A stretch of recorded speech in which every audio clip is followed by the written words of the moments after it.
प्रिय विद्यार्थियों नमस्कार। मैं श्रीमती रिंकी गुप्ता आप सभी का स्वागत करती हूँ।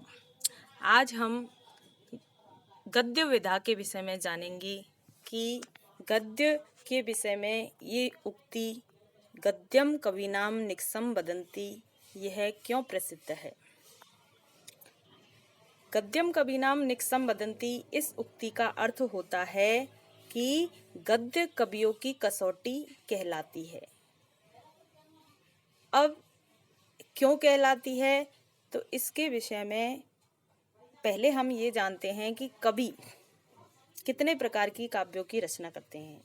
तो काव्य 3 प्रकार के माने जाते हैं, गद्यमय काव्य, पद्यमय काव्य और गद्य पद्यमय। इस प्रकार 3 प्रकार के काव्यों की कवि रचना करते हैं। सामान्य व्यवहार में गद्य का ही प्रयोग होता है। जब हम बातचीत वार्तालाप करते हैं या हमारा जो भी व्यवहार होता है वो गद्य में ही होता है, परंतु काव्य रचना में पद्य का ही प्रचुर प्रचार दिखाई देता है, अर्थात अधिक मात्रा में हम देखते हैं तो पद्य का ही महत्व ज़्यादा है।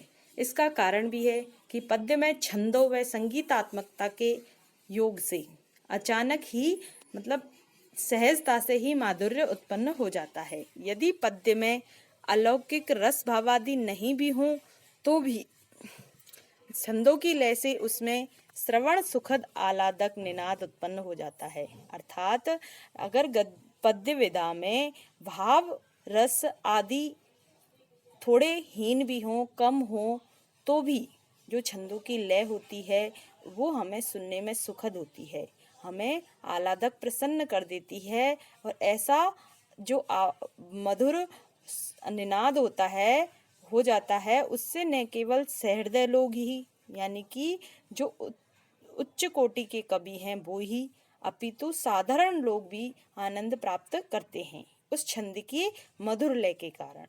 परंतु कवि की प्रशंसा करता हुआ, और ऐसे समय में जब वो साधारण व्यक्ति हो चाहे सहृदय व्यक्ति हो, वो कवि की प्रशंसा करता हुआ वाह वाह कर उठता है उसकी लय के कारण। और इस प्रकार प्रतिभा रहित कोई भी छंदों के माधुर्य से कवि की पदवी को प्राप्त कर लेता है और सम्मान का भागी बन जाता है। पद्य में बहुत से दोषों को छंदों की लय दबा देती है। तो इस प्रकार जो पद्य रचना है हमें सुगम सरल पड़ती है, परंतु जब गद्य रचना की बारी आती है तो गद्य में छंदों की लय सुविधा से कवि वंचित रहता है, अर्थात गद्य में छंदों की लय नहीं रहती है।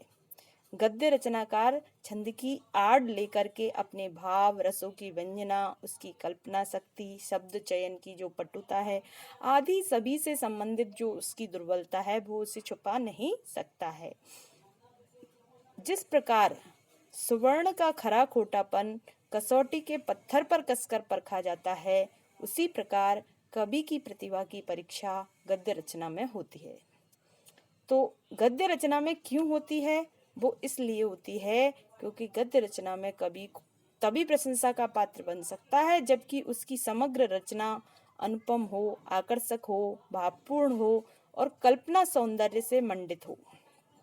गद्य में अलंकारों का प्रयोग होना चाहिए, ध्वनि या व्यंजना का अच्छा उपयोग होना चाहिए, रसों और भावों की भी दिव्य आभा होनी चाहिए, कल्पना का प्रकर्ष होना चाहिए, अनुभूति का उत्कर्ष होना चाहिए। अर्थात ये सारे तत्वों की आवश्यकता होती है। जब तक कवि के गद्य में अलंकार नहीं होंगे, ध्वनि व्यंजना नहीं होगी, रस भाव कल्पना इन सभी का उत्कर्ष जब तक नहीं होगा तब तक गद्य रचना श्रेष्ठ नहीं बन पाती है। इस प्रकार अनुशीलन से हम देखते हैं कि गद्य रचना पद्य रचना की अपेक्षा कठिन होती है। यहाँ प्रत्येक पद पर सावधानी अपेक्षित होती है, प्रत्येक पद पर कवि में प्रकृष्ट गुणों की आवश्यकता होती है। इन सारे तत्व जो छंद, अलंकार, व्यंजना, रस, भाव, कल्पना, अनुभूति, ये सारे तत्वों में प्रकृष्टता अपेक्षित होती है। अतः सभी कवियों का गद्य में प्रवेश नहीं हो पाता है। कोई विलक्षण ही कवि गद्य की रचना कर सकते हैं। इसलिए संस्कृत साहित्य में गद्य के विषय में यह उक्ति प्रसिद्ध है कि गद्यम कवीनाम निक्सम वदन्ति।